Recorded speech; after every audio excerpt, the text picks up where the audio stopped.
saya mengenal Gus Dur itu sebenarnya bukan sebagai seorang pluralisme pertama ya, tapi sebagai seorang tokoh agama yang memang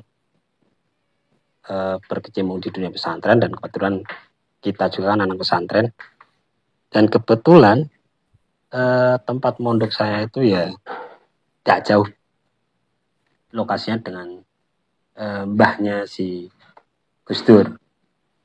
Dari situ saya mulai bertanya-tanya, sebenarnya Gus Dur ini seperti apa sih, sosok seperti apa.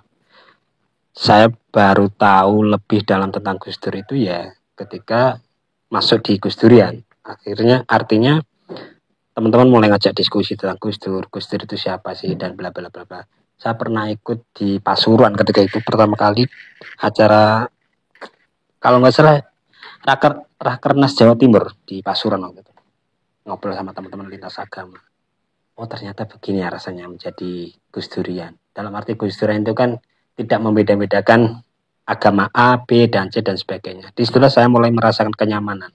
Ya. Seperti agama kita kan artinya tidak membeda-bedakan masalah agama. Jadi lebih nyaman aja di situ, di Gus Durian.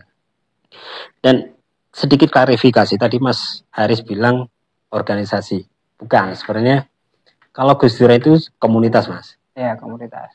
Dan pastinya kan beda ya antara organisasi dengan komunitas. Kalau di organisasi itu kan ada sistem kaderisasi. Sementara di Gus Durian itu nggak ada istilah kaderisasi. Kalaupun ada kaderisasi ya natural aja. Dan sampai hari ini komunitas Gus Durian itu sudah tersebar di dalam dan luar negeri. Kurang lebih ada 150-an komunitas termasuk di luar negeri. Sampai hari ini. Dan itu sekelas komunitas. Awal mula berdiri kalau nggak salah itu tahun 2010. Sepeninggalnya Gus Dur 2009. Yeah.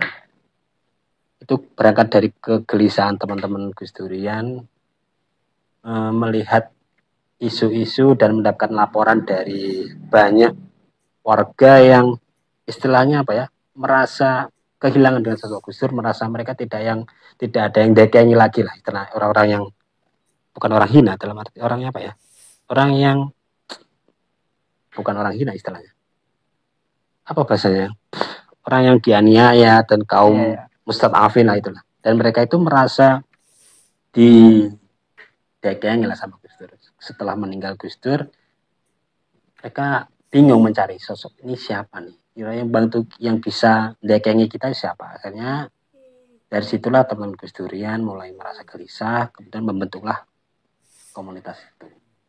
Ya meskipun kita memang nggak bisa sepenuhnya meniru Gus Dur, itu nggak bisa, karena kita jauh sekali, kapasitas kita jauh.